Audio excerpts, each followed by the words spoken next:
So you don't have time to consume an entire podcast. That's okay. Enjoy the highlights on TRS Clips. Make sure you subscribe. Make sure you hit that bell icon. So this past week, the budget was announced for 2022.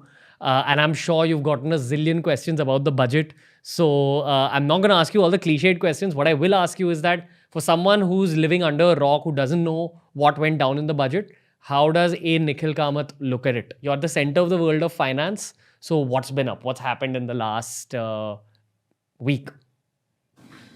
Yeah, so let me first take it from an investor trader standpoint. What we are hoping for from the budget, some things we've been asking for a long time. I'm going to put myself in the investor bracket and talk like that.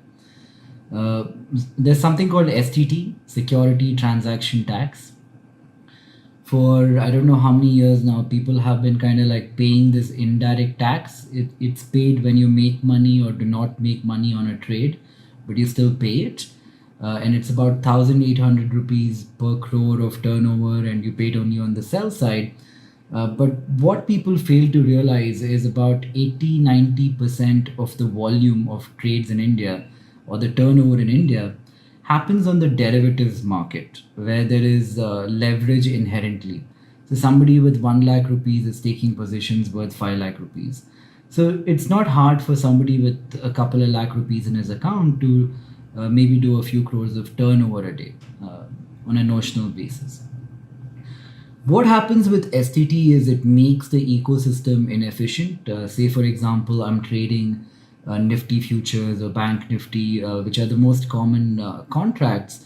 If I were to enter and exit 10 times in a day or 20 times in a day, if I were to end up paying as much as 20 points in STT alone, for me to then break even, I'll need to like capture 20 points of Nifty just to be like, level 0-0 kind of thing. So it kind of makes it very hard for speculators, a lot of day traders, people who are doing this full time for a living, to remain profitable for a long time. The ecosystem, in some ways, the government, we all always kind of frown upon these speculators with high leverage. But one has to understand these are the guys making the market for everybody. They're reducing the impact cost. They're making it easier for foreigners to come into the country and invest.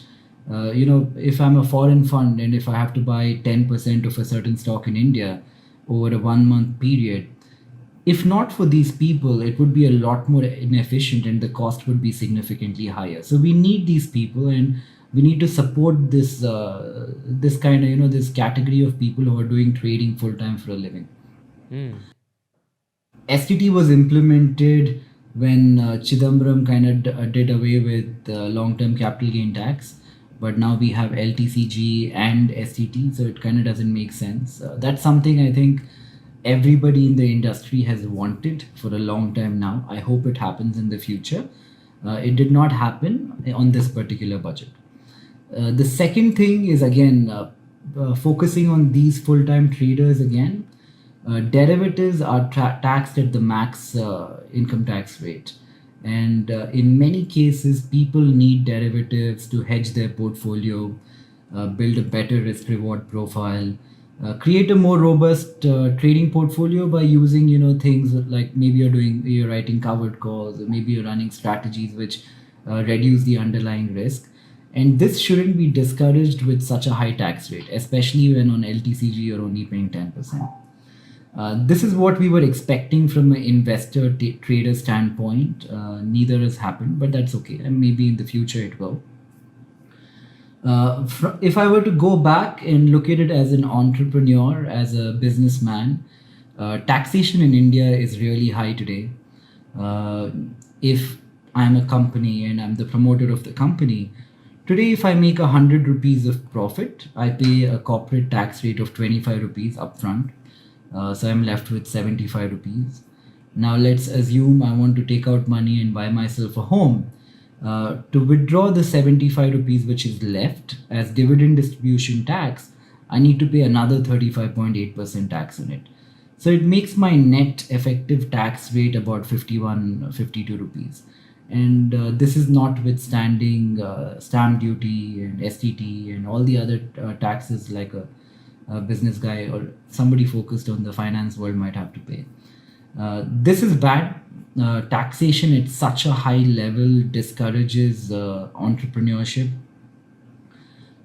If you were to go back in time, there's many people, politicians across the world who have run this experiment as to what the ideal tax rate should be. I think Nixon did it, JFK did it. I think during JFK's era, at one point he dropped tax rates down to 16% from different rates. They were at 50 at one point, 40 at one point, 30 at one point. So when he went from 30 to 16, what he realized is the incentive to evade taxes became so small that actually more tax collection happened. More people came out and paid tax.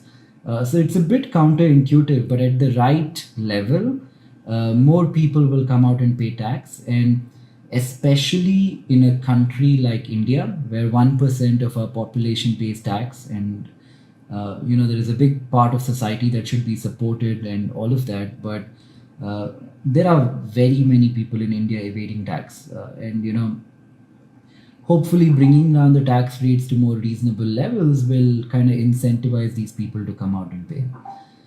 So from that end, dividend distribution tax, again, nothing changed. I hope it happens in the future. They removed the surcharge. They capped the surcharge on private companies' long-term capital gain tax. So what that essentially means is, a lot of people in our ecosystem, right? Kunal and Sachin, and so all these startup promoters or promoters of any kind of companies in India, which are, if the promoter is getting an exit, he would earlier have paid a long-term capital gain tax of 28%. Now, because of the cap and surcharge, it comes down to 23%. This is good because we were losing a lot of entrepreneurs to countries like Singapore, jurisdictions where tax rates are a lot more favorable. Like Singapore does not have capital gain, right? Even on salaries and incomes, I think the max rate they charge is about 17%. Like Dubai did not have any kind of tax up until they implemented VAT a few years ago, and I think last week they came out with a corporate tax rate of 9%. So bringing that 28 down to 23 is a great step in the right direction. It will disincentivize many people in the ecosystem who were considering relocating to better tax geographies. So that's another thing. Another big thing that I think the budget was capex focused, which is good. The government intends to spend more money next year. This is generally a good thing for equity markets because more consumption, more spending, be it on infra or anything, will generally boost a lot of stocks in different sectors. The government intends to, if I'm not wrong, spend something like 39-40 lakh crores next year. We know how they will collect 24-25 lakh crores.